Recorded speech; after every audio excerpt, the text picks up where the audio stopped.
Hey, what is up guys? This is Nishi from MST.TV here. So you guys already saw Tom's ban list prediction at the end of last week. I thought I would share mine with you guys as well.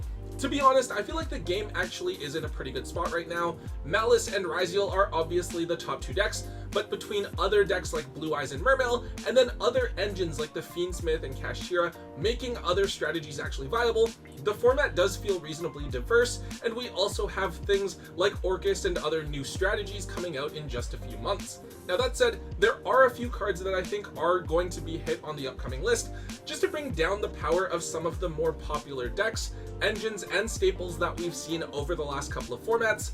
Let's get started. So as usual, we are starting off with banned cards, and the first one I have is the same as one of Tom's. It's Bystial Magnamhut. So I think that this one is really just something that needs to go. The card itself is basically two Bystial interruptions, since you're getting another one for the following turn.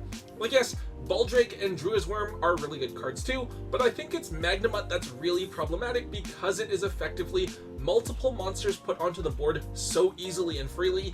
On top of that, it's not like the monsters are small, right? They all have 2,500 attack points, and the monsters that you're searching with Magnamhut, usually Druid's Worm or Baldrake, are really good as well. A big problem with this card is also, whenever any dragon deck is meta relevant, this card effectively searches for any monster in the strategy, and it's also theoretically always in rotation because you can access it so easily with Hieratic Seal. But even without Tenpai Dragon and Blue Eyes in the format, this card is just so much stronger of a monster in something like Malice.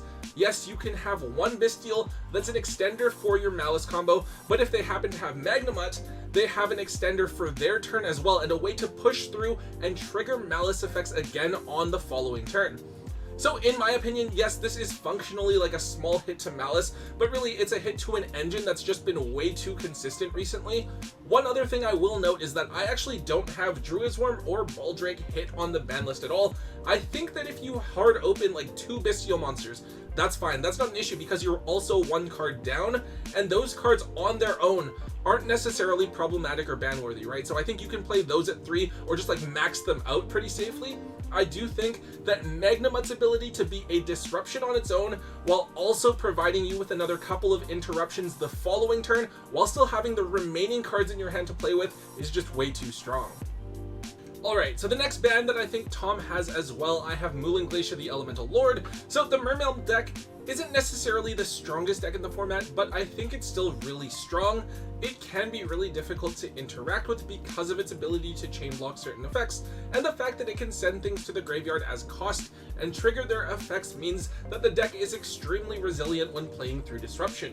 That said, I think one of the big things with Mermail is that you have to be able to try and have the opportunity to stop it, or at the very least play through whatever end board it does set up, and Moulinglacia makes playing against the deck feel extremely unfair. A lot of the time they are using Deep Sea Minstrel to get rid of one of your hand traps, and that could be an Effect Veiler or an Infinite Impermanence that would otherwise be able to stop Moulinglacia. If they drop Moulinglacia after you've already used a hand trap and they've ripped one, you're only having like 1 or 2 cards in your opening hand to try to play through a Totally Awesome and a couple of other interactions as well. As a general rule, I'm really not a fan of decks that look to hand loop, since it really just feels like there's nothing you can do against it and it becomes really unfun.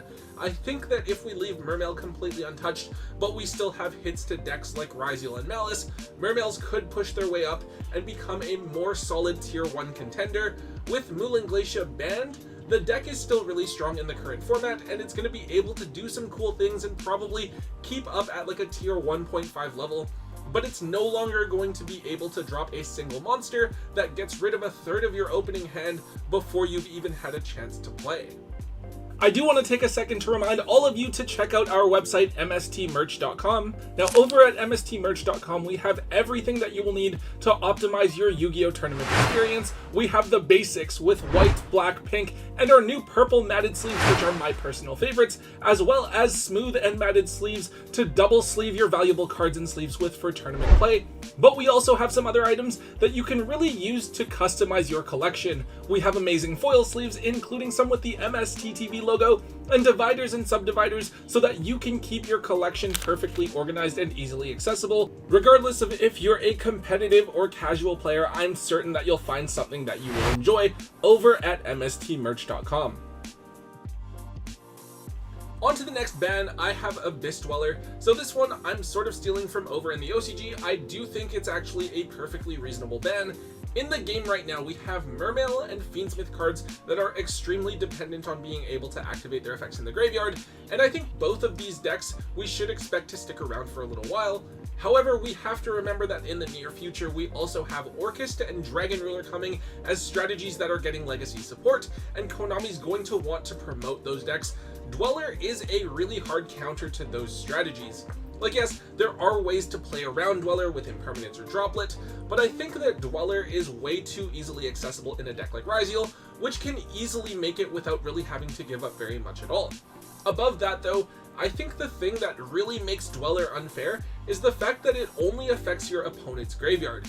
With similar cards that look to shut down the graveyard, they usually affect both players. Cards like Gravekeeper's Inscription, Dimension Shifter, Different Dimension Ground, they hit both players, so it puts them on a level playing field. But Dweller only affects one player, which means that I now have so much more resources than you do.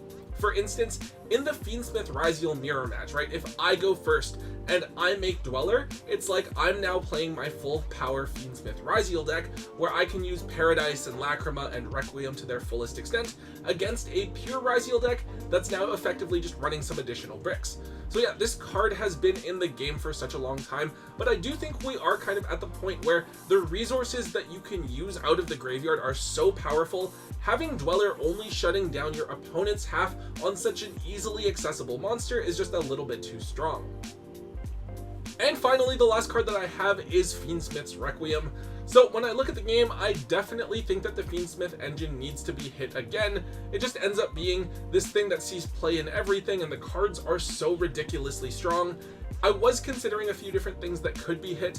My first thought was Engraver, but I think that's so easy to default to. We still actually don't have a reprint of Engraver yet, and I feel like Konami is going to try to use it as a chase card to push either the Quarter Century Stampede set or the 2025 pins. So for me, it seems really unlikely that it's going to be hit in any sort of way. I did also think about hitting either Moon or Exiton.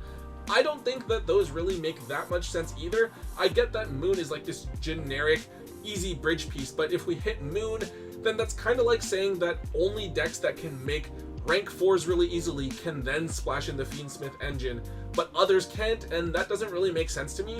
And you also get into this weird thing where random other decks will look for random monsters that happen to be Light Fiends and try to make those just to get into the Fiend Smith engine. That said, I think Requiem is the most logical card to ban. It's the thing that allows Exiton and Moon to be these super generic bridge pieces into the engine. Without Requiem, the engine is still like considerably harder to use, but it retains the reasons that you want to play it, right? You can still use the Fiend Smith cards to go into Caesar or Desiree. It's just that it's going to require a bit more of a card investment for you to get into, and you're going to have to weigh whether or not it's actually worth playing those Fiend Smith cards when you can't just one card go into the entire combo and then still be able to do everything else after. I don't think it's time for Fiend Smith to be completely wiped out of the format yet, but I would like to see them stopped from being used in absolutely everything, so I do think that hitting Requiem is the best way to address the engine's splashability. Okay, so I actually only have 2 cards being limited down to 1. The first one here is Bonfire. I think Tom has this one on his list, and pretty much everyone doing any sort of ban list prediction has this on there as well, so I don't want to spend too much time on it. Bonfire is a card that is used by Ryziel, able to search for either Ice or Ext, which are 2 of the better starters for the Ryziel strategy.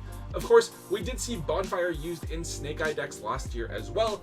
However, as a card itself, I don't think Bonfire is like overly strong or broken. However, I do think Konami is going to hit the card as a way to hit Ryziel slightly, while also promoting the release of the new upcoming card, 7th Tachyon. 7th Tachyon is an alternative to Bonfire, able to search for a wider variety of targets, but requiring you to give up an additional card from your hand to the top of your deck, as well as run certain monsters in the extra deck.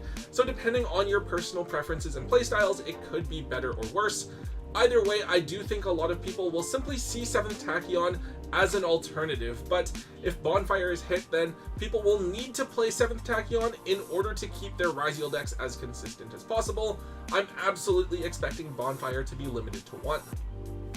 Okay, so my other limit is Dimension Shifter. Honestly, I think the card could easily be either limited or banned. I can see them going either way. The point is, I don't think that Shifter should be a thing. It's just so oppressive and it hits too many different decks. It's honestly one of the most frustrating cards to have to play against. With this ban list, I'm hoping that we do finally see Shifter hit to either 1 or 0 and therefore kind of rotated out of the format. I guess in this way it could be a direct hit to Malice, although it's not something that necessarily every single Malice deck is playing.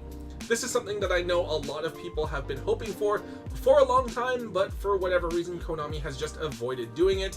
They actually had a similar thing with Firewall Dragon before its errata, as well as Mystic Mine. They kept those cards just in the game for way too long and it never really felt healthy. I don't know why Konami sometimes does this, it's just that they don't want to get rid of certain cards. It gets kind of annoying.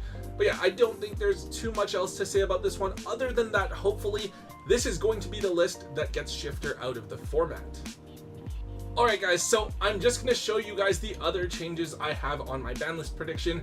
With a lot of these cards, I think that they're things that could happen on any given list and not really have any sort of actual impact on the game. It's just a matter of when Konami decides to make the changes happen.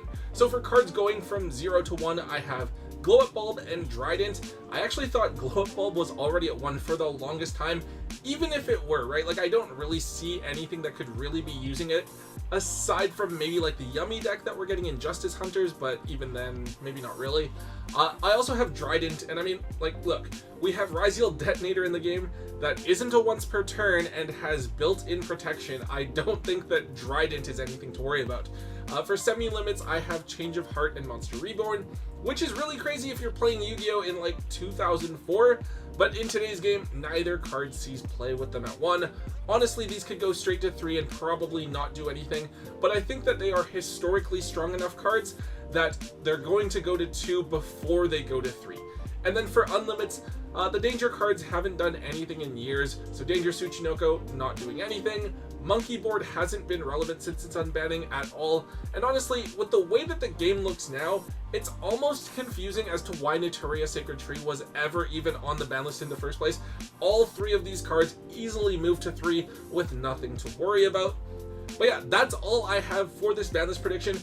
As for when it drops, I'd assume that it's going to be the week after YCS Vegas. I don't think we're going to get like that live announcement since we don't have a live stream at YCS Vegas, so that's going to be a little bit confusing, but they are probably going to take the results from YCS Vegas into account when they're making this list.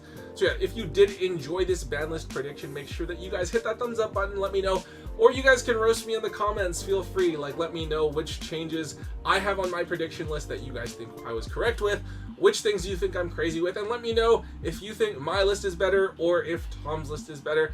Also guys, make sure you hit that subscribe button if you haven't already, and until next time guys, don't forget to hold on to your MST.TV.